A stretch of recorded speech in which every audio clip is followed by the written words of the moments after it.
Hello students, thermodynamic के next lecture में आज हम बात करने वाले हैं वर्क एंड वर्क कैलकुलेशन के बारे में, है ना। तो पहले हम ये समझते हैं कि वर्क क्या होगा, इसकी डेफिनेशन कैसे या फिर इसका फॉर्मूला कैसे होगा। तो देखिए यहाँ पे मैंने एक कंटेनर ले रखा है, दिख रहा है सबको कंटेनर? दिखा भाई सबको कंटेनर? ये कंटेनर है मेरा और इस कंटेनर में मैंने ऐसा पहले आपका पिस्टन की जो पोजीशन है वो ये पोजीशन है, ठीक है ना। कंटेनर लिया और मैंने क्या करा, एक पिस्टन लगा हुआ है और ये जो पिस्टन है इसको मैंने एक्सटर्नल प्रेशर लगा के क्या कर दिया, इसे शिफ्ट करवा दिया। तो जैसे ही मैंने एक्सटर्नल प्रेशर लगाया तो ये पिस्टन क्या हो गया, ये पिस्टन यहाँ से आप देख पा रहे हो कि ये यहाँ था, यहाँ आ गया। मतलब क्या है कि इस पिस्टन में डिस्प्लेसमेंट हुआ और वो जो डिस्प्लेसमेंट हुआ मैंने उसे एक्स से डिनोट किया है, ठीक है ना। तो मतलब क्या बोला मैंने, कंटेनर है, कंटेनर में पिस्टन लगा हुआ है और ये जो पिस्टन को, इस पिस्टन को मैंने पी एक्सटर्नल देके, आपको ये दिखाई दे रहा है, ये आपका जो पिस्टन था इस पे मैंने क्या अप्लाई किया है, एक एक्सटर्नल प्रेशर अप्लाई किया जिसकी वजह से ये शिफ्ट हो गया। और शिफ्ट जो हुआ मतलब उसमें जो डिस्प्लेसमेंट हुआ वो एक्स हुआ। अब पहले ऐसा माना कि जब ये इस पोजीशन पे था, जब ये इस पोजीशन पे था तो इसका वॉल्यूम ऐसा मान लिया कि V2 था, ठीक है ना। जब पिस्टन लगा दिया, सॉरी पिस्टन एक्सटर्नल प्रेशर के थ्रू यहाँ पे आ गया, जब ये प्रेस हो गया तब इसका जो वॉल्यूम है वो क्या हो गया, V1 है। और हम जब भी बात करेंगे आइडियल गैस की बात करेंगे तो इसमें आइडियल गैस भरी हुई होगी और आपका जो एरिया ऑफ क्रॉस सेक्शन है वो क्या हो गया, ए हो गया, ठीक है। तो वर्क क्या होता है, अब वर्क क्या होगा मेरा, वर्क मेरा होता है फोर्स इनटू डिस्प्लेसमेंट। क्या होता है, फोर्स इनटू डिस्प्लेसमेंट, ठीक है ना। तो एफ यहाँ से क्या होता है, एफ क्या होता है मेरा, प्रेशर इनटू एरिया। तो यहाँ से मैं क्या लिख सकती हूँ, यहाँ से मैं लिखूंगी W is equal to P external into A into x. X यहाँ पे क्या था, डिस्प्लेसमेंट। समझ में आ रही बात, क्या बोला मैंने कि मेरे पास में वर्क क्या होता है, फोर्स इंटू डिस्प्लेसमेंट। और जो फोर्स है वो क्या है, प्रेशर इनटू एरिया। तो प्रेशर क्या था मेरे पास में, मैंने पी एक्सटर्नल लगाया, ठीक है ना। और एरिया ए है मेरे पास में और डिस्प्लेसमेंट क्या है, एक्स है। तो मैं इसे ओवरऑल क्या लिख सकती हूँ, P external into A into x. P को मैंने बाहर निकाल लिया तो पी एक्सटर्नल ब्रैकेट में क्या लिख दिया, ए इंटू एक्स। तो यहाँ पे ओवरऑल जो वर्क का फॉर्मूला आ गया वो क्या आ गया, W is equal to P external delta V. Delta V यहाँ पे क्या है, पीवी वर्क के लिए डेल्टा वी, मैंने यहाँ पे क्या लिखा, पीवी वर्क लेते हैं ना। इतना समझ में आया। अब यहाँ पे मेरे पास में क्या करना है कि आपके पास में जो वर्क हो रहा है, पहले अपन ने क्या समझा कि वर्क क्या है, तो वर्क को समझ लिया। अब हमें देखना ये है कि जो वर्क हो रहा है ये किस टाइप का होता है, मतलब किस टाइप से होगा, या मतलब मैं बोलूँ किस पे होगा। तो यहाँ पे दो चीजें होगी, या तो work done on the system होगा, work done on the gas होगा, सिस्टम मतलब वही है ना। तो work done on the gas होगा, work done on the gas होगा, या फिर क्या होगा, work done by the gas होगा। दो चीजें होगी, मतलब अगर कोई कार्य हो रहा है, यहाँ पे कोई काम हो रहा है तो क्या हो जाएगा कि या तो मेरे पास में work done on the gas होगा या work done by the gas होगा। अगर आपके पास में work done by the gas होता है इसका मतलब क्या, एक्सपेंशन वर्क हो रहा है। Work done by the gas हो रहा है इसका मतलब क्या होगा, एक्सपेंशन होगा। अगर मेरे पास में work done on the gas हो रहा है इसका मतलब क्या होगा, कंप्रेशन होगा। ये चीज ध्यान रखें, मोस्ट इंपोर्टेंट पॉइंट है यहाँ पे, एम आई का मतलब क्या है, मोस्ट इंपोर्टेंट पॉइंट, ठीक है ना। तो एक्सपेंशन वर्क का मतलब क्या है, work done by the gas. और work done by the gas मतलब क्या होगा, अपन ने साइन कन्वेंशन में देखा है, तो minus P external delta we हो जाएगा। अगर मैंने बोला है work done on the gas तो मेरे पास में क्या होगा, कंप्रेशन होगा, और यहाँ पे हम क्या लगाएंगे, प्लस का पी एक्सटर्नल डेल्टा वी। इतनी बात समझ में आ गई, ठीक है ना। सिंपल सा है कि वर्क क्या होता है उसको अपन ने समझा। क्लियर है यहाँ तक, आगे बढ़े। अब जब हमें वर्क समझ में आ गया तो वर्क आपको यहाँ पे क्या होगा, जैसे कि अगर सपोज कि कोई क्वेश्चन आते हैं तो हो सकता है कि आपको कुछ यूनिट्स में कन्वर्जन में दिक्कत हो, तो मैंने यहाँ पे एक छोटी सी बात लिखी है, unit of heat and work. 1 calorie अगर आपके पास में आता है तो आप क्या करो, 4.18 जूल को कन्वर्ट करोगे। अगर इसमें 1 कैलोरी से जूल में कन्वर्ट कर दोगे तो 1 कैलोरी इज इक्वल टू कितना होता है, 4.18 जूल। अगर 1 लीटर एटीएम होता है तो 1 लीटर एटीएम को हम क्या करते हैं, जूल में चेंज करने के लिए 1011 0.3J। और यहाँ पे अगर इसे आगे चेंज करना है अर्ग में तो चेंज कर लेते हैं। अब सिंपल यहाँ पे मैं एक ट्रिक बता रही हूँ कि आपको वर्क अगर जब भी कैलकुलेट करना है, कैलकुलेशन ऑफ वर्क करना है, तो आप क्या करो, इसे लीटर एटीएम में ही कैलकुलेट करो। किसमें लीटर कैलकुलेट करो? लीटर एटीएम में।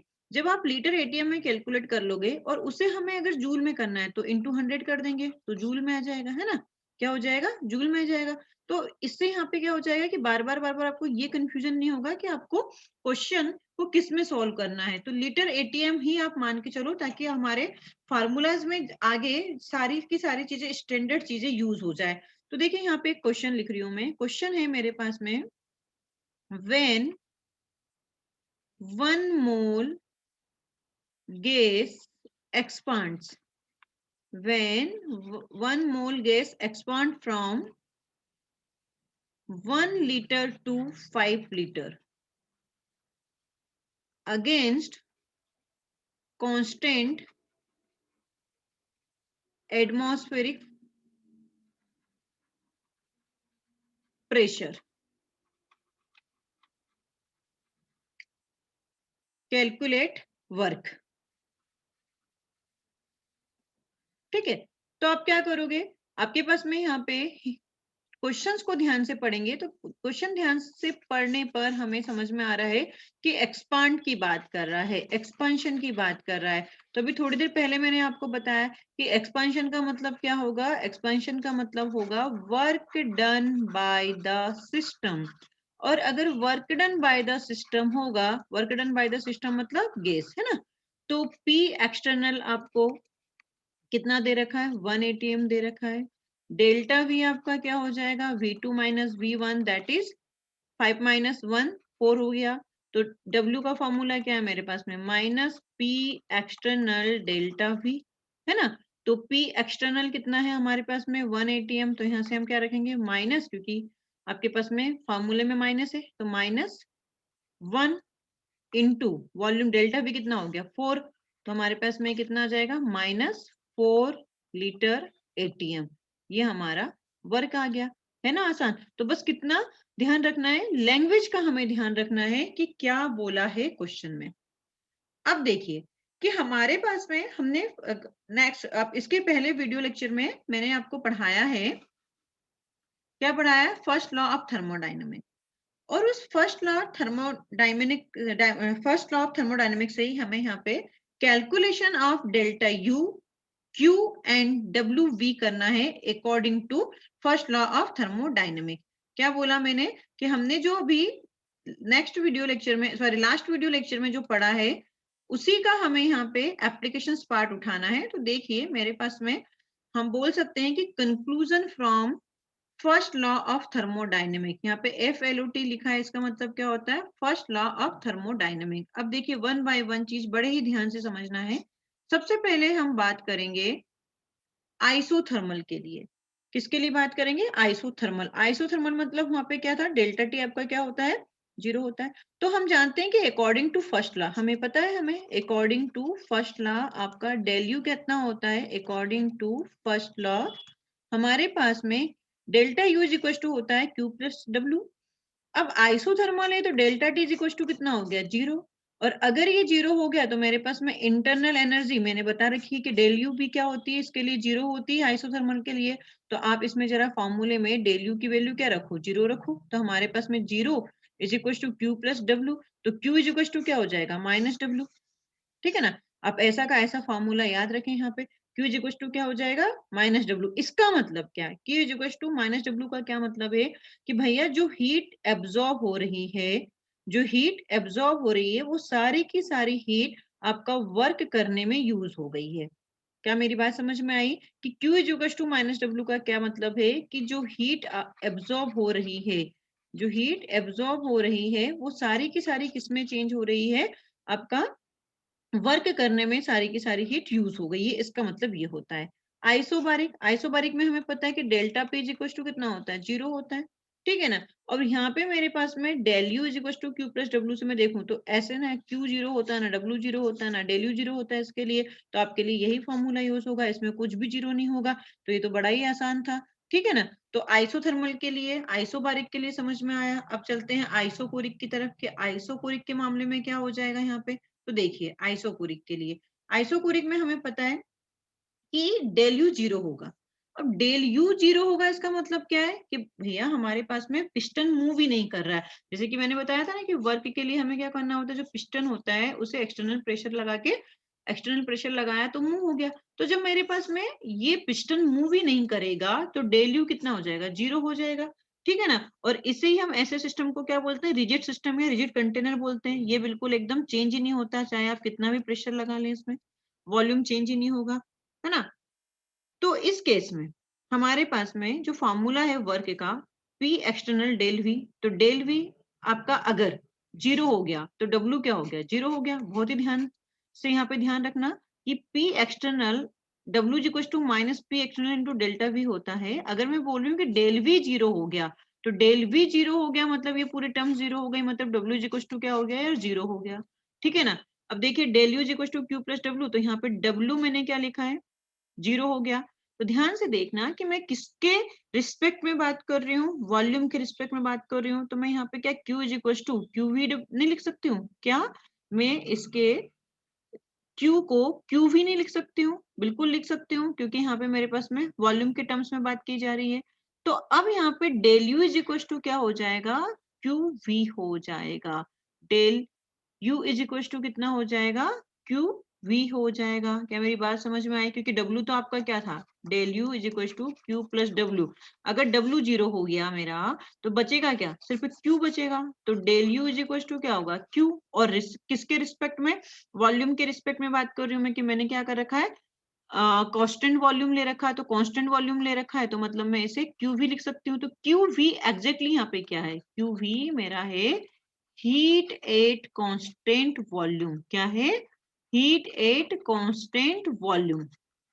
अब बहुत ही ध्यान से यहाँ पे एक चीज याद रखना कि अगर आपसे कोई पूछे कि भाई क्यू क्या है, मतलब सिर्फ हीट क्या है, तो आप बोलोगे पाथ फंक्शन होती है। क्या होती है, पाथ फंक्शन। क्यू क्या है, पाथ फंक्शन। अगर आपसे बोले क्यू वी क्या है, तो क्यू वी का मतलब वो क्या पूछ रहा है, वो पूछ रहा है हीट एट कांस्टेंट वॉल्यूम की, और ये होता है आपका स्टेट फंक्शन। ठीक है ना। ये किसकी बात कर रहा है, हीट एट कांस्टेंट वॉल्यूम की। तो बहुत ही छोटी सी थ्योरेटिकल पॉइंट है यहाँ पे, लेकिन बड़ी काम की है। ठीक है ना। बात समझ में आई। आइसोकोरिक है, आइसोकोरिक के लिए हमें पता है कि डेल वी क्या हो जाएगा, जीरो है। डेल वी जीरो है मतलब वॉल्यूम चेंज नहीं होगा, मतलब आपका पिस्टन रिजिड है। तो आपके पास में रिजिड कंटेनर, पिस्टन बिल्कुल मूव ही नहीं करेगा। तो इस टाइप का सिस्टम या इस टाइप का कंटेनर हमारा क्या कहलाता है, रिजिड कंटेनर कहलाता है। इसमें आपके पास में आइडियल गैस भरी हुई है ना। तो जब मेरे पास में डेल वी जीरो हो गया तो डब्ल्यू इज इक्वल टू क्या होता है, minus P external delta V zero हो गया भाई साहब, तो W is equal to zero हो जाएगा। हमें पता ही है कि आपका डेल यू क्या होता है, फर्स्ट लॉ अगर हम लगाते हैं तो क्यू प्लस डब्ल्यू, तो यहाँ से डब्ल्यू जीरो रख दो, डब्ल्यू जीरो रख दोगे तो del U is equal to क्या हो जाएगा, क्यू हो जाएगा। और चूंकि मैं यहाँ पे क्या बात कर रही हूँ, कांस्टेंट वॉल्यूम की बात कर रही हूँ, मेरा वॉल्यूम कांस्टेंट है, तो मैं इसे क्या लिख सकती हूँ, क्यू वी लिख सकती हूँ, इसलिए Q is equal to Q V लिखा। तो आपका del U is equal to क्या हो जाएगा, क्यू वी हो जाएगा। और ध्यान रहे कि मेरे पास में यहाँ पे क्यू वी क्या है, heat at constant volume, heat at constant volume. ठीक है। ये आपको ध्यान रखना है, बड़े ही अच्छे से आपको ये ध्यान रखना पड़ेगा। तो आइसोकोरिक का केस समझ में आता है। फिर बात आती है साइक्लिक की। तो साइक्लिक में तो जो भी हो रहा है, क्या हो रहा है, ये साइक्लिक जैसे साइक्लिक प्रोसेस था, ए से बी जा रहे थे, बी से सी जा रहे थे, याद आ रहा, सी से डी जा रहे थे, तो जहां से चले वहीं हो गए, वहीं पे वापस पहुंच गए। तो मैंने कहा था आपको कि यहाँ पे सारे के सारे स्टेट फंक्शन क्या हो जाते हैं, जीरो हो जाते हैं। तो मतलब डेल यू जीरो हो जाएगा। अगर del U is equal to Q plus W में डेल यू जीरो रख दूं मैं, है ना, तो क्यू क्या हो जाएगा मेरा, Q is equal to minus W हो जाएगा। तो ये किसके जैसा है, ये मेरा Q is equal to minus W किसके जैसा हो गया, साइक्लिक प्रोसेस आपका। और कहाँ अपन ने देखा था, Q is equal to minus W अपन ने कहा देखा था, आइसोथर्मल में देखा था। तो ये सिमिलर टू आइसोथर्मल हो गया। इतना समझ में आ गया अपने को। ठीक है ना। अब हम एक और प्रोसेस की बात करते हैं, एडियाबेटिक प्रोसेस के लिए आगे बढ़ते हैं, एडियाबेटिक प्रोसेस के लिए बात करते हैं। तो एडियाबेटिक प्रोसेस, इसे मैं सिमिलर टू आइसोलेटेड सिस्टम भी बोल सकती हूँ। तो मैंने लास्ट के लेक्चर्स में आपको टाइप्स ऑफ सिस्टम्स बताए थे, जिसमें isolated, open system, close system की बात करी थी। तो आइसोलेटेड सिस्टम सिमिलर टू क्या हो जाएगा आपका एडियाबेटिक, या adiabatic system similar to isolated system हो जाएगा। तो यहाँ पे मेरे पास में क्या हीट वगैरह एक्सचेंज नहीं हुआ करती थी, तो मैं यहाँ पे क्या बोलूंगी Q इज इक्वल टू 0, क्योंकि ना हीट एब्जॉर्ब होती है और ना ही रिलीज होती है, तो Q मेरा क्या हो जाएगा 0 हो जाएगा। ठीक है ना, क्यों 0 हो जाएगा, क्योंकि हीट नहीं तो एब्जॉर्ब होगी और ना ही रिलीज होगी, तो इसके लिए Q क्या हो जाएगा 0 हो जाएगा। अगर Q 0 हो गया तो del is equal to Q plus W से मेरे पास में क्या हो जाएगा, यहाँ से del U is equal to W आ जाएगा। और यहाँ पे मैंने क्या लिखा एडी लिखा, एडी मतलब क्या, यहाँ पे किससे किससे रिलेटेड बात हो रही है, यहाँ पे मेरे पास में एडियाबेटिक प्रोसेस के लिए।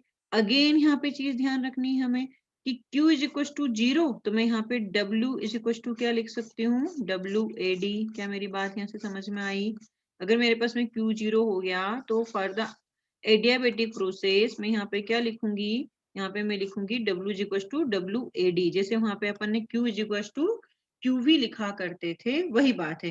तो अगेन यहाँ पे मेरे पास में W क्या हो गया, पाथ फंक्शन, और WAD मेरा क्या हो जाएगा, स्टेट फंक्शन। अगेन आपका एक बहुत जरूरी पॉइंट यहाँ पे आया है। ठीक है, अब इन पॉइंट्स को बहुत अच्छे से नोट करते हुए चलें और याद करते हुए चलें। तो ये तो हमारी बात हो गई वर्क से रिलेटेड। अब हम बात करते हैं वर्क कैलकुलेशन सारी प्रोसेस के लिए, जैसे isothermal, isobaric, isochoric, adiabatic, cyclic process के लिए हमने सबके लिए क्या बात करी, वर्क की बात करी। इन द सिमिलर वे हम सारी प्रोसेस के लिए वर्क कैलकुलेशन के फॉर्मूलेस देखेंगे। ठीक है ना, आपको फाइनल फॉर्मूले याद रखने हैं, लेकिन मैं यहाँ पे डिराइव करके भी बताने वाली हूँ। देखें जरा, देखते हैं वन बाय वन।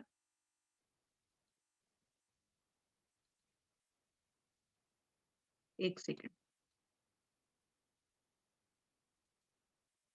देखो जरा, वर्क कैलकुलेशन। ठीक है ना, वर्क कैलकुलेशन में मैं सबसे पहले बात करती हूँ आइसोथर्मल, और आइसोथर्मल में हम दो केस देखेंगे, रिवर्सिबल और इरिवर्सिबल। ठीक है, तो जरा अगर मैं आइसोथर्मल की बात करूं, तो अभी मेरे को पता चला था कि आइसोथर्मल के लिए हमारे पास में हमें पता है वर्क की जो डेफिनेशन, वर्क का जो फॉर्मूला होता है वो क्या होता है, मेरा वर्क का formula P external delta V minus का होता है ना। तो केस वन में हम देखेंगे इरिवर्सिबल आइसोथर्मल प्रोसेस के लिए, किसके लिए देखेंगे, इरिवर्सिबल आइसोथर्मल प्रोसेस। मैंने आपको रिवर्सिबल और रिवर्सिबल एंड इरिवर्सिबल दोनों ही प्रोसेस बताई थी। इरिवर्सिबल प्रोसेस में अगर आपको याद हो तो मैंने कहा था कि आप पिस्टन के ऊपर एक स्टोन रख दें तो झटके से पिस्टन नीचे चला जाएगा और फिर वापस से उठ नहीं पाएगा, उस टाइप की प्रोसेस को हमने क्या बोला था, इरिवर्सिबल प्रोसेस था बोला था, याद आया? तो इस वाले केस में मेरे पास में क्या होगा कि W आपका क्या है, minus P external delta V। तो डेल्टा V को मैं क्या लिख सकती हूँ, V2 माइनस V1 लिख सकती हूँ। तो W इज इक्वल टू क्या हो जाएगा, minus P external V2 minus V1।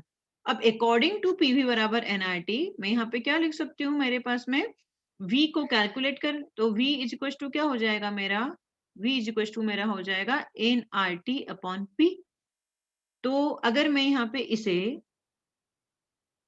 V1 और V2 के टर्म में बात करूं, तो V2 के लिए मैं क्या लिख दूंगी, nRT अपॉन P2, और V1 के लिए मैं क्या लिख दूंगी, V1 के लिए मैं nRT अपॉन P1 लिखूंगी। अब V2 और V1 का जो वैल्यूज है वो इस वाले फॉर्मूले में पुट कर देते हैं, तो हमारे पास में क्या आ जाएगा, W is equal to minus P external nRT by P2 minus nRT upon P1। ठीक है ना, तो ये हमारा आइसोथर्मल इरिवर्सिबल प्रोसेस के लिए वर्क निकालने का फार्मूला आ गया। आप यहां से ये चीज ध्यान रखें, फार्मूला याद रखें फाइनल, कि आइसोथर्मल इरिवर्सिबल प्रोसेस के लिए, इरिवर्सिबल आइसोथर्मल प्रोसेस के लिए मेरे पास में क्या आ गया, ये फार्मूला आ गया। बस आप यहाँ से ये फार्मूला अगर फाइनल याद रखें, आया कैसे वो मैंने बता दिया आपको। ठीक है, तो यहाँ पे आपके पास में अगर P एक्सटर्नल दिया है क्वेश्चन में तो अच्छी बात है, तो इसलिए मैंने यहाँ पे लिखा P external is given, then okay. दिया है तो सीधे वैल्यू पुट करो। अगर आपके क्वेश्चन में P एक्सटर्नल नहीं दिया है, P एक्सटर्नल क्या है, नॉट गिवन, तो आप क्या मानोगे, P external is equal to P2। फिर आप क्या रखोगे, जो P2 है वही हमारा क्या हो जाएगा, P एक्सटर्नल हो जाएगा। स्टैंडर्ड वैल्यू में आपका प्रेशर 1 atm मतलब atm में रखोगे, वॉल्यूम लीटर में रखोगे, आर की वैल्यू आप 1/12 रखोगे। और ये आप क्यों, क्योंकि 1 कैलकुलेशन के लिए आपका आसान हो जाएगा। और टी आप क्या रखोगे, केल्विन। तो मैंने जैसे बताया कि अगर वर्क का कैलकुलेशन करना है, वर्क कैलकुलेशन करना है, तो आप पहले आंसर किस में लेके आओगे, लीटर एटीएम में लेके आ जाओ। जब लीटर एटीएम में लेके आ जाओगे तो बाकी की फिर कन्वर्जन आप बाद में कर सकते हो, इसमें आपको कंफ्यूजन नहीं होगा और गलती होने के चांसेस बिल्कुल भी नहीं रहेंगे। इतना समझ में आ गया? आगे बढ़े। अब रिवर्सिबल के लिए आइसोथर्मल का दूसरा केस क्या हो जाएगा आपका, रिवर्सिबल आइसोथर्मल प्रोसेस। अब यहाँ पे देखिए कि मेरे पास में अगर इरिवर्सिबल की बात करूं, तो इरिवर्सिबल के लिए मैं बात करूंगी तो वहां पे P external not equal to P internal.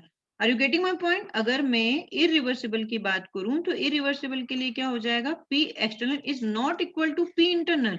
But अगर मैं रिवर्सिबल की बात करूं तो रिवर्सिबल के लिए मैं क्या लिख सकती हूँ, ऑलमोस्ट इक्वल हो जाएगा। ठीक है ना? आपको अगर रिवर्सिबल इरिवर्सिबल नहीं समझ में आया तो मेरा पहला का वीडियो लेक्चर देखे, उसमें आप रिवर्सिबल एंड इरिवर्सिबल प्रोसेस को समझे, ताकि आपको यहाँ पे समझने में दिक्कत ना हो।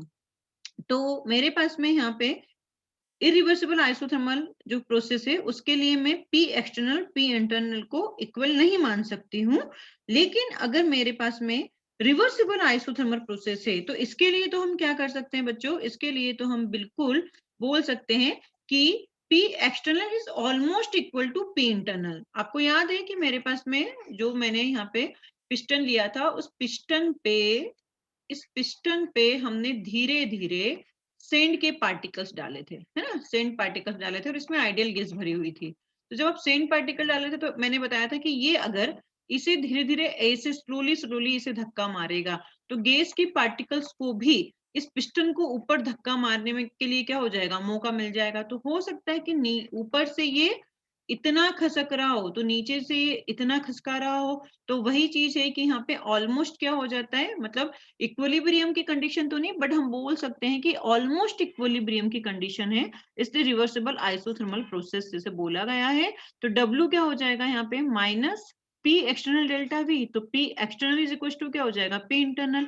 और ये आपकी क्या होती है, मल्टी स्टेप प्रोसेस होती है। क्या होती है, मल्टी स्टेप, मतलब वर्क डन आपका क्या होगा, पाथ फंक्शन है।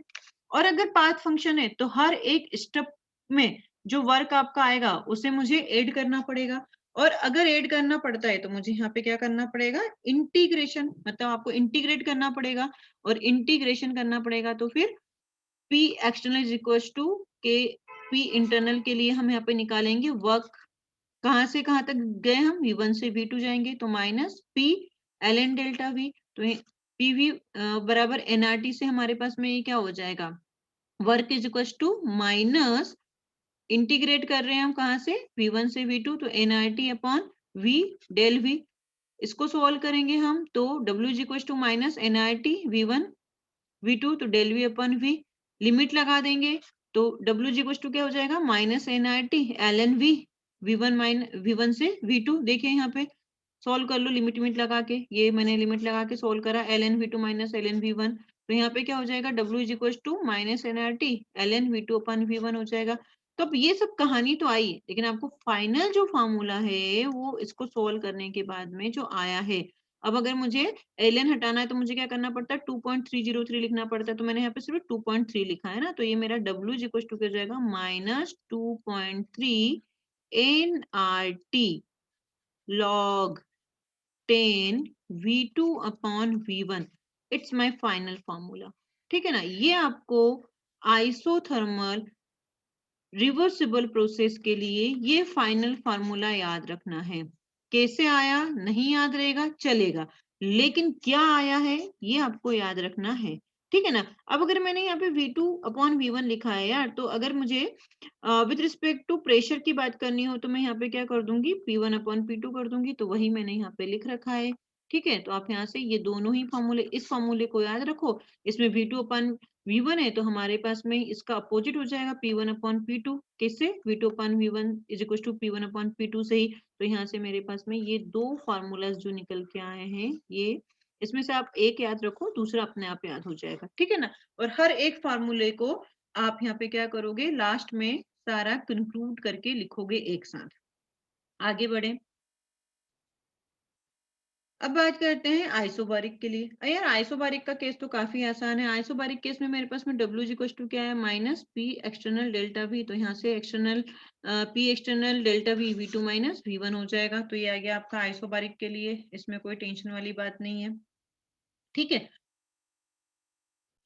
आइसोबारिक के बाद हमारा नेक्स्ट क्या था, आइसोकोरिक। तो आइसोकोरिक के लिए वर्क कैलकुलेशन क्या हो जाएगा, आइसोकोरिक मतलब डेल्टा वी क्या हो गया, जीरो हो गया। डेल्टा वी जीरो हो गया मतलब W is equal to minus P external delta V. अगर डेल्टा वी ही जीरो हो गया तो डब्ल्यू इज इक्वल टू क्या हो गया, जीरो हो गया।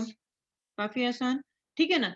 ये तो हो गया हमारे पास में किसके लिए, आइसोकोरिक और आइसोबारिक के लिए। अब साइक्लिक प्रोसेस के लिए बात करते हैं। अब देखो साइक्लिक प्रोसेस के लिए, साइक्लिक प्रोसेस के लिए क्या होगा, याद है आपको साइक्लिक प्रोसेस मैंने करवाया था। तो साइक्लिक के लिए हम ए से बी, बी से डी जाएंगे। अब यहाँ पे आपको क्या ध्यान रखना पड़ेगा, यहाँ पे आपको पहला तो ये देखना पड़ेगा कि आप कहाँ से कहाँ जा रहे हो। बड़ी ध्यान से सुनना है ना, कि आप कहाँ से कहाँ जा रहे हो, मतलब क्लॉकवाइज जा रहे हो या एंटी क्लॉकवाइज जा रहे हो, ठीक है ना। और वर्क डन निकालने के लिए हम क्या करेंगे, area enclosed of PV curve निकाल लेंगे। और आपको क्लॉकवाइज साइकिल आप घूम रहे हो तो आपके लिए वर्क डन क्या हो जाएगा, नेगेटिव। और अगर आप एंटी क्लॉकवाइज आते हो तो वर्क डन आपका क्या हो जाएगा, पॉजिटिव। ये याद रखें आप, ठीक है ना। वर्क क्या हो गया यहाँ पे, जैसे कहाँ से कहाँ गए, जैसे कि ये मेरे पास में अगर मैं मानूं कि ये क्लॉकवाइज जा रहे हो, आप देखो क्लॉकवाइज गए, ये ऐसे गए, ये ऐसे और ये ऐसे, ठीक है ना। तो मेरे लिए वर्क डन क्या हो गया, माइनस ए बी। और एरिया जैसे कि मैंने यहाँ पे ए बी लिखा है तो ये क्या लिखा होगा, area enclosed of PV work, ठीक है ना। तो जो भी आपकी साइकिल दी गई होगी इसके उसके अकॉर्डिंग हम क्या कर लेंगे, एरिया निकाल लेंगे। थोड़ा सा मैस लगेगा यहाँ पे छोटा सा, तो area enclosed of PV work निकाल लेंगे। और क्या ध्यान रखेंगे, क्लॉकवाइज जा रहे हो या एंटी क्लॉकवाइज। जैसे इस एग्जांपल में बताऊं तो मैंने यहाँ पे ऐसे एरो लगा रखे हैं, तो आपको समझ में आ रहा है कि एंटी क्लॉकवाइज जा रहे हैं तो यहाँ पे क्या आएगा, पॉजिटिव आएगा। अब यहाँ पे जो कंफ्यूजन होता है ना, वो क्या होता है, जनरली हमारी आदत पड़ी हुई रहती है कि क्लॉकवाइज को हम पॉजिटिव बोलते हैं और एंटी क्लॉकवाइज को हम नेगेटिव बोलते हैं। उसका अपोजिटिव है यहाँ पे, है ना, वर्क कैलकुलेशन। ये चीज ध्यान रखें यहाँ पे, नहीं तो गड़बड़ हो जाएगी। फिर अब ओपन कंटेनर, ये आपका ओपन कंटेनर के लिए काफी मजेदार चीज है। यहाँ पे ओपन कंटेनर से क्या मतलब है हमारा, ओपन कंटेनर में हम मानते हैं कि आपके पास में ऊपर से कोई लीड नहीं लगा हुआ है ना, ये कंटेनर आपका ओपन है और इसमें कोई केमिकल रिएक्शन हो रही है। अगर इसमें कोई केमिकल रिएक्शन हो रही है, ठीक है ना, अब केमिकल रिएक्शन हो रही है तो, और सपोज कि ये गैसेस के पार्टिकल्स आपको ऐसे ऊपर जाते हुए दिखाई दे रहे हैं, ये ओपन है। ओपन है मतलब एटमॉस्फेयर में है, मतलब ये जो गैसेस पार्टिकल हैं वो किसके ऊपर प्रेशर लगाएंगे, एटमॉस्फेरिक प्रेशर के ऊपर प्रेशर लगाएंगे। क्या मेरी बात समझ में आ रही है, ओपन सिस्टम है, ओपन सिस्टम में कोई केमिकल रिएक्शन हो रही है, केमिकल रिएक्शन हो रही है तो जो गैसेस, जो आपके कंटेनर के अंदर जो गैस है, वो गैस जो इस एटमॉस्फेयर पैर के ऊपर जो प्रेशर लगा रही है उसी को हम क्या करेंगे, यहाँ पे कैलकुलेट करेंगे, है ना। तो आपका एटमॉस्फेरिक प्रेशर कितना हो जाएगा, 1 atm।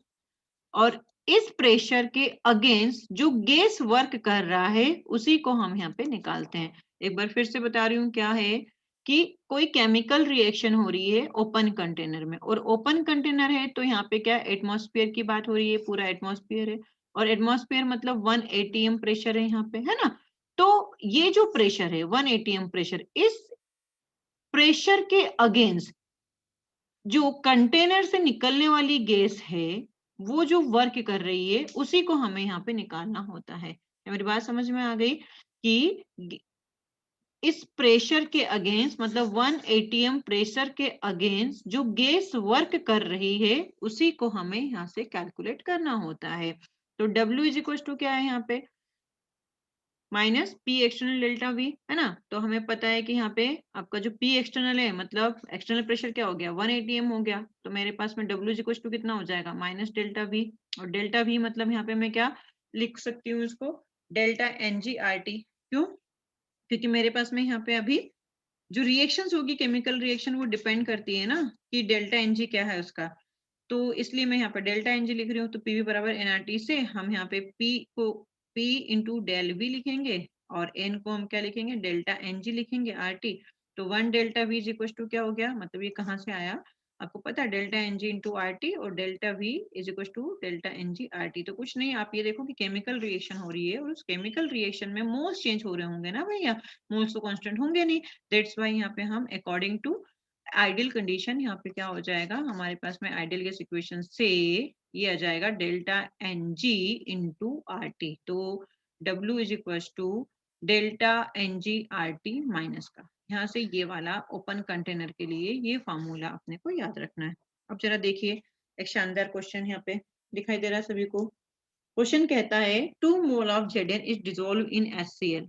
2 mole of Zn is dissolve in HCl at 25 degrees Celsius. The work done in open vessel is, reactions लिखिए जरा, क्या होगा Zn प्लस HCl, यही बोला गया है कि जिंक क्या कर रहा है, HCl में डिसॉल्व किया गया है, तो इसकी रिएक्शन लिखिए। तो क्या बनेगा ZnCl2। जब भी मेटल HCl या एसिड के साथ में रिएक्शन करती है तो सॉल्ट और हाइड्रोजन गैस रिलीज करती है। आपका जो Zn है भाई वो तो क्या है, सॉलिड फॉर्म में है। HCl आपका लिक्विड फॉर्म में है, मतलब एक्वस फॉर्म में आप बोलोगे। ZnCl2 आपका एक्वस में है, बना क्या, आपको हाइड्रोजन गैस यहाँ से निकल रही है, बैलेंस बैलेंस कर लो यहाँ पे, ट्वाइस HCl है तो यहाँ से मेरे पास में ZnCl2 Zn है ना। अब क्वेश्चन में, अब इस क्वेश्चन को क्या, इस रिएक्शन को देख के मुझे क्या समझ में आ रहा है, इस रिएक्शन को देख के मुझे ये समझ में आ रहा है कि 1 मोल जिंक से मुझे कितने मोल हाइड्रोजन मिल रही है, क्योंकि गैस तो मुझे यही मिल रही है बस, है ना। तो 1 मोल H2 आ रही है, कितनी मिल रही है मुझे, 1 मोल H2 मिल रही है। तो क्वेश्चन में मुझे कितने मोल दे रखा है, 2 मोल दे रखा है, तो 2 मोल जिंक से मुझे कितने मोल H2 मिलेंगे यार, 2 मोल H2 मिलेंगे बस। W इज इक्वल टू, तो यहाँ से मेरे पास में डेल्टा NG कितना आ जाएगा, delta NG is equal to 2 आ जाएगा, क्योंकि ये इधर ही है बस 2, प्रोडक्ट साइड, रिएक्टेंट साइड तो कुछ भी नहीं है। तो W इज इक्वल टू मेरा जो फार्मूला था minus delta NG minus delta NG RT, इसमें आप वैल्यू पुट करें। डेल्टा NG कितना था, -2 इंटू, मैंने अभी आपको बताया कि R की वैल्यू क्या रखोगे आप, जनरली 1/12 रख दोगे। आपको यहाँ पे टेम्परेचर कितना दे रखा है, 25 दे रखा है, ठीक है ना। तो यहाँ से मेरे पास में ये 298, मतलब लगभग आप इसे क्या लिख सकते हो, 300 लिख सकते हो। सोल्व कर लेना, आंसर आ जाएगा, ठीक है ना। अब जो आंसर आएगा देख कर ही लेते हैं सॉल्व ना इसको, कितना आता है, -2 इंटू 1/12 इंटू 298। तो मैं इसे 300 लगभग मान के सॉल्व करती हूँ, तो मेरे पास देखिए यहाँ पे क्या आता है, ये आ गया 12 और ये गया 25, है ना। तो -50 लीटर ATM, अब ये किस में आया, -50 लीटर ATM आया। तो आप अगर इसे चेंज करना चाहते हो जूल में, तो आप क्या कर लोगे, इंटू 100 कर दोगे, तो इंटू 100 कर दो, तो यहाँ से मेरे पास में कितना आ जाएगा, -50 इंटू 100, दैट इज 5000 जूल। और अगर मैं इसे किलो जूल में लिखना चाहूँ तो क्या लिख दूंगी, 5 किलो जूल, क्या लिख दूंगी, 5 किलो जूल, मतलब -5 किलो जूल। तो ये जूल में पूछे, किलो जूल में पूछे, लीटर ATM में, तो आपको मैंने बताया कि आप सिर्फ क्या करो, लीटर ATM में सोल्व करो, आंसर लीटर ATM में लेके आओ, आगे की कहानी अपने आप चेंज करके सोल्व कर सकते हो। कितना समझ में आ गया, तो ये ओपन कंटेनर के लिए था। अब चलते हैं हम कुछ केमिकल प्रोसेस के लिए वर्क डन कैसे कैलकुलेट करते हैं,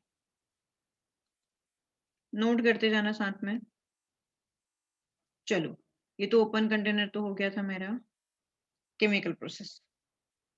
अब जरा देखिए केमिकल प्रोसेस के लिए, तो केमिकल प्रोसेस में मेरे पास में यहाँ पे जैसे आपको एक रिएक्शन दे रखी है, तो आप केमिकल प्रोसेस के लिए वर्क डन हम नहीं कैलकुलेट करते हैं। सबसे पहले तो आप ये ध्यान रखें कि हम केमिकल प्रोसेस में क्या करते हैं, कंप्रेशन कराते हैं, वर्क हम कैलकुलेट नहीं करते हैं, क्या कराते हैं, कंप्रेशन कराते हैं, ये चीज ध्यान रखना।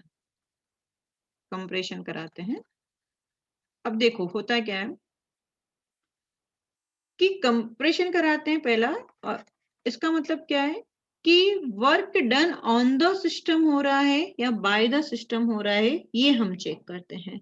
क्या करते हैं? हम चेक करते हैं work done on the system हो रहा है या बाय द सिस्टम हो रहा है। हम केमिकल प्रोसेस में ये चेक करते हैं। तो हमें कैसे पता चलेगा कि देखिए, अब ऐसे पता चलेगा कि हमें पता है कि W इक्वल टू कितना होता है, W इक्वल टू हमारा minus P external delta V होता है। और ये डेल्टा V से हम चेक करेंगे कि डेल्टा V पॉजिटिव है या डेल्टा V नेगेटिव है। अगर आपके पास में डेल्टा V, ध्यान से सुनना, डेल्टा V अगर क्या होता है, पॉजिटिव आता है, डेल्टा V अगर पॉजिटिव है तो W क्या आएगा, मेरा नेगेटिव आएगा। अगर W नेगेटिव आ रहा है मतलब बाय द सिस्टम वर्क क्या हो रहा है आपका, बाय द सिस्टम हो रहा है। अगर डेल्टा V मेरा नेगेटिव आ रहा है, डेल्टा V नेगेटिव आ रहा है मतलब W क्या आएगा, पॉजिटिव आएगा। और अगर W पॉजिटिव आ गया इसका मतलब क्या है, हमारा work done on the system हो रहा है। तो बस इतनी सी बात है कि आपको डेल्टा V चेक करना है, डेल्टा V पॉजिटिव है कि डेल्टा V नेगेटिव है। देखते हैं वन बाय वन। देखिए एक आपके पास में रिएक्शन लिखी है, डेल्टा V क्या है आपका, नेगेटिव है यहाँ पे, ठीक है। तो मेरे पास में यहाँ पे W इक्वल टू कितना हो जाएगा, W मेरा पॉजिटिव हो जाएगा। W पॉजिटिव हो जाएगा मतलब ऑन द सिस्टम हो जाएगा। W अगर पॉजिटिव हो गया तो ऑन द सिस्टम हो जाएगा।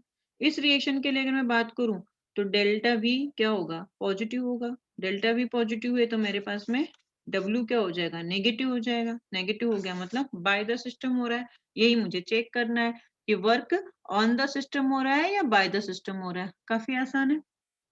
फिर अगर मैं नेक्स्ट रिएक्शन देखूं तो नेक्स्ट रिएक्शन में मेरे पास में क्या है, delta Ng is equal to greater than 0। और अगर ये है तो मतलब डेल्टा एस पॉजिटिव है, डेल्टा एस पॉजिटिव है मतलब W नेगेटिव है, W नेगेटिव है मतलब बाय द सिस्टम काम हो रहा है। बहुत ही आसान है। इस रिएक्शन को आप 2-4 स्टार लगा लीजिए, है ना। अगर ये आता है तो आप गलती करोगे क्योंकि H2O सॉलिड से H2O लिक्विड जा रहा है। तो आप क्या सोचोगे, delta we is greater than 0 होगा। और delta we is greater than 0 होगा तो यहाँ पे W क्या होगा, नेगेटिव होगा। लेकिन यहाँ पे आप यहाँ पे ये भूल जाओगे कि आइस की बात, H2O यहाँ पे क्या है, सॉलिड, मतलब क्या बात कर रहा है वो, आइस की बात कर रहा है। तो आइस की डेंसिटी क्या होती है, कम होती है। वाटर की डेंसिटी क्या होती है, ज्यादा होती है।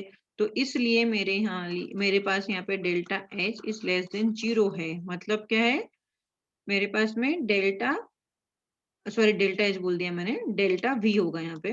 तो डेल्टा वी मेरे पास में क्या है, लेस देन 0 है। अगर डेल्टा वी लेस देन 0 है इसका मतलब क्या, डेल्टा वी नेगेटिव है। अगर डेल्टा वी नेगेटिव है इसका मतलब क्या है, डेल्टा वी नेगेटिव मतलब डब्ल्यू पॉजिटिव है। अगर डब्ल्यू पॉजिटिव है यार तो समझ में आता है, क्या समझ में आता है मुझे, कि ऑन द सिस्टम वर्क हो रहा है। सिंपल सी बात है। तो बस ये चीज हमें चेक करना है केमिकल प्रोसेस के लिए कि क्या चेक करना है, कंप्रेशन चेक करते हैं, देखते हैं कि ऑन द सिस्टम हो रहा है या बाय द सिस्टम हो रहा है। तो ये सारे वर्क कैलकुलेशन हो गए। अब एक बार आप सारे फॉर्मूलों को फिर से चेक करो क्योंकि हम करने वाले हैं अब कुछ न्यूमेरिकल्स। अब क्या चेक कर लो जल्दी से, सारे फॉर्मूले एक बार वन बाय वन चेक कर लो और उसके बाद में चलते हैं हम न्यूमेरिकल की ओर।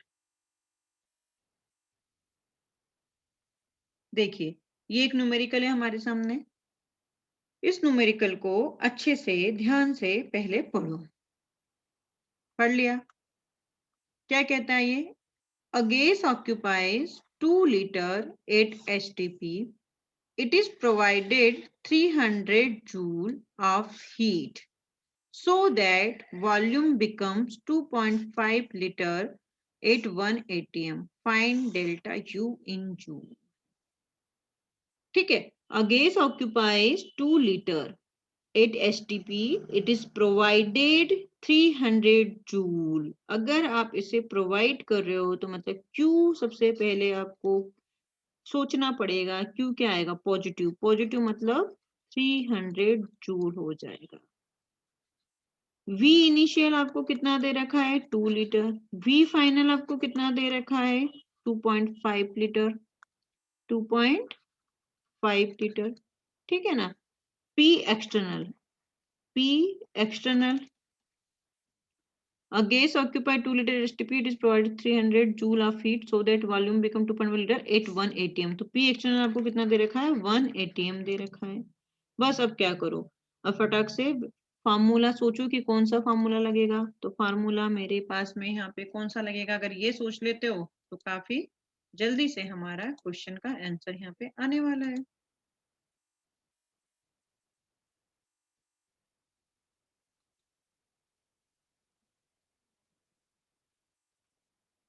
सोच लिया, चलो मैं बताती हूँ।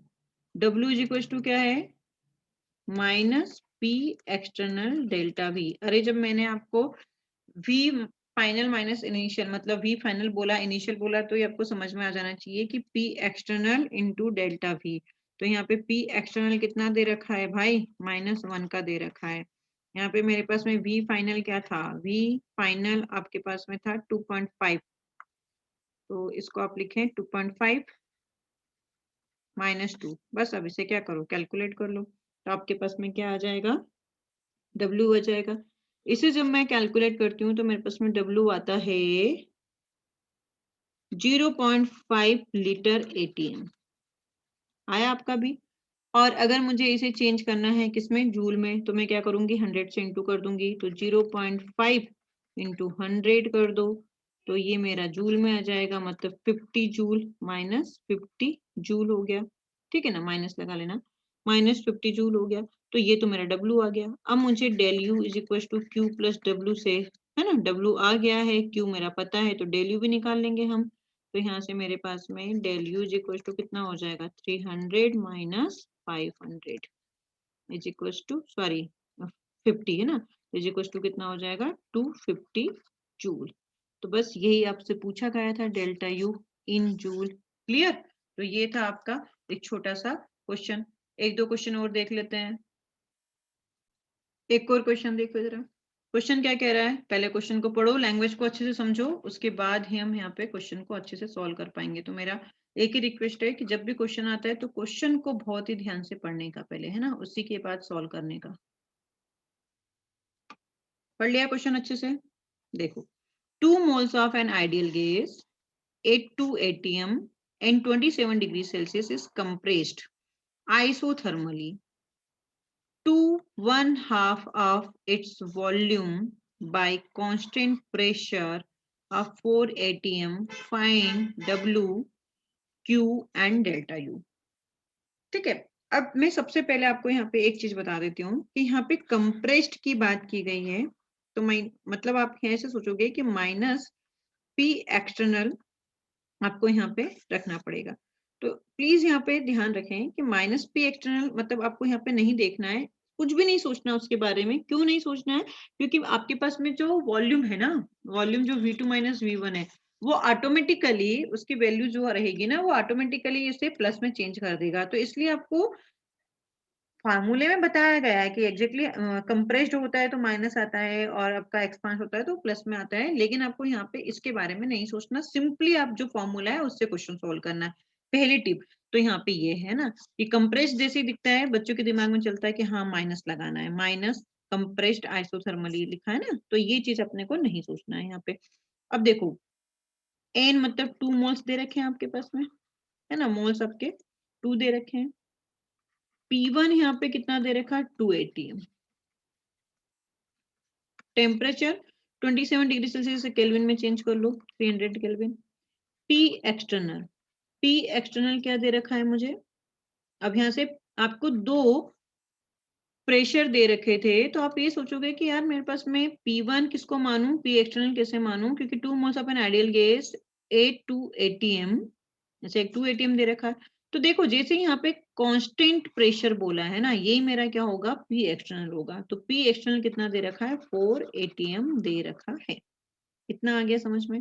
तो बस अब क्या करो, P1 V1 is equal to nRT। अब यहाँ पे n की वैल्यू रखो, r की वैल्यू रखो, t की वैल्यू रखो, V1 निकाल लीजिए यहाँ से। तो V1 इज इक्वल टू कितना हो जाएगा, 2 इंटू 1/12 इंटू 300 डिवाइडेड बाय कितना हो जाएगा, 2 हो जाएगा। तो यहाँ से मेरे पास में क्या आ जाएगा, V1 आ जाएगा। तो V1 आ गया आपका 25, कितना आया मेरे पास में 25 है ना। तो अगर मेरे पास में ये आ गया 25 लीटर V1, तो V2 कितना हो जाएगा, V2 मेरा हो जाएगा 1/2 ऑफ द इट्स वॉल्यूम, ठीक है ना। तो V2 इज इक्वल टू कितना हो जाएगा, V1/2, दैट इज 12.5। तो यहाँ से मेरे पास में V1 आ गया, V2 आ गया, ठीक है। अब फार्मूले में वैल्यू रख दो और आंसर लेके आ जाओ, रखो जल्दी से। तो डेल्टा आइसोथर्मल है तो डेल्टा यू तो 0 हो ही जाएगा, उसके लिए तो अपने को कुछ भी कैलकुलेट करने की जरूरत ही नहीं है। डब्ल्यू हम निकाल लेते हैं, W is equal to minus P external V2 minus V1, मैंने कहा ये क्या हो जाएगा आपका प्लस में आ जाएगा ऑटोमेटिकली, क्योंकि V2 माइनस V1, तो आप यहाँ पे V2 कितने निकाले थे, V2 आपका कितना आया था 12.5, V1 क्या आया था मेरे पास में, V1 मेरे पास में आया था 25, तो ये माइनस, फिर मैं इसको -4 रखूंगी तो V2 माइनस V1, तो यहाँ से मेरे पास में कितना हो जाएगा 12 माइनस 25, तो ये ऑटोमेटिकली माइनस, तो माइनस माइनस को कुल मिला के प्लस ही होना है ना। तो यहाँ से मेरे पास में W इज इक्वल टू कितना हो गया -4 2.5 माइनस 25, तो ये हो गया आपका प्लस का, ठीक है। बात समझ में आ गई, इसलिए मैंने बोला था कि आप यहाँ पे माइनस नहीं भी रखते हो तो भी अपना काम हो जाता है, क्योंकि वो सेटल कर लेता है। तो यहाँ से कितना हो जाएगा 4 इंटू 12.5, और 4 इंटू 12.5 मतलब 50 लीटर ATM। तो ये आ गई बात हमारी। अब यहाँ से W आ गया, अब मुझे Q निकालना है यार, तो Q के लिए मैं क्या कर सकती हूँ, Q के लिए मेरे पास में यहाँ पे हमें पता है कि delta U is equal to Q plus W होता है। ये तो आपका 0 हो गया, अगर ये 0 रखा तो Q is equal to minus W, मतलब इसे जब मैंने सॉल्व किया लीटर ATM में, तो ये मेरा जूल में अगर मैं चेंज करूंगी किलो जूल में, तो मेरे पास में W क्या हो जाएगा, W मेरा हो जाएगा 5 किलो जूल में। तो ये मेरे लिए क्या हो जाएगा -5 किलो जूल हो जाएगा, क्या Q। तो ये ऑटोमेटिकली आपको सॉल्यूशन में इस तरह से क्वेश्चंस की हिंट दी जाएगी कि क्या करना है क्या नहीं करना है। तो अगर आप क्वेश्चंस को ध्यान से पढ़ते हो और सारे कॉन्सेप्ट को दिमाग में रखते हुए काम करते हो तो काफी क्वेश्चन आपके आसान हो जाते हैं। बढ़े आगे। अब देखिए और क्वेश्चन आपके सामने, एक क्वेश्चन बोलता है 1 mole of an ideal gas at 300 Kelvin is expanded isothermally from initial volume of 1 liter to 10 liter, find delta E। Delta E कहूँ या डेल U कहूँ एक ही बात है ना मेरे पास में। और देखो अगर आइसोथर्मल है तो कुछ भी आपको कितना भी डेटा दिया है कुछ भी दिया है कुछ मत करो, एक ही चीज याद रखो यार, डेल U कितना हो जाता है 0 हो जाता है, ठीक है ना। तो आपके पास में क्वेश्चंस को नहीं पढ़ा, आप सिर्फ आइसोथर्मल ही देख लो, और अगर आपको ये याद रह जाता है कि आइसोथर्मल के लिए internal energy, change in internal energy क्या होती है 0 होती है, तो डेली क्या हो जाएगा 0 हो जाएगा, ठीक है ना। क्वेश्चन सॉल्व हो गया। नेक्स्ट बोलता है in adiabatic process which is true. Adiabatic process के लिए क्या क्या सही है, क्या Q is equal to plus W होता है, नहीं नहीं होता है। Del U is equal to W adiabatic, बिल्कुल सही है। क्या P del V is equal to 0 होता है, नहीं। क्या Q is equal to delta E होता है, नहीं होता है, ठीक है। तो ये आपका क्वेश्चन सॉल्व हो गया। ये क्वेश्चन देखो, एक जैसे आइसोथर्मल में मैंने दो प्रोसेस बताई थी ना, तो ये रिवर्सिबल इरिवर्सिबल, तो मेरे पास में यहाँ पे रिवर्सिबल प्रोसेस के लिए बात कर रहा है। तो for a reversible process at 300 kelvin the volume is increased from 1 liter to 10 liter, find work done by the gas। Work done आपको यहाँ पे निकालना है, ठीक है ना। तो यहाँ पे फॉर्मूला आपको याद रखना पड़ेगा, क्या आया था हमारा formula -2.3 NRT log of V2 upon V1, ये आया था आपका फॉर्मूला। तो यहाँ से मेरे पास में W इज इक्वल टू -2.3, कितना दे रखा है आपको, for a reversible train the volume is increased from 1 liter to 10 liter, find work done, मोल दे रखा है 1, है ना। तो इंटू 1 इंटू आर क्या रखोगे, 1/12 रखोगे, टी 300 लॉग V2 कितना है 10, V1 कितना है 1, तो log 10 आ गया आपका। ठीक है, तो यहाँ से इसे सोल्व कर लो बस, और क्या कितना हो जाएगा ये 12 से ये गया 25 टाइम, माइनस 2.3 इंटू 25 कितना होता है,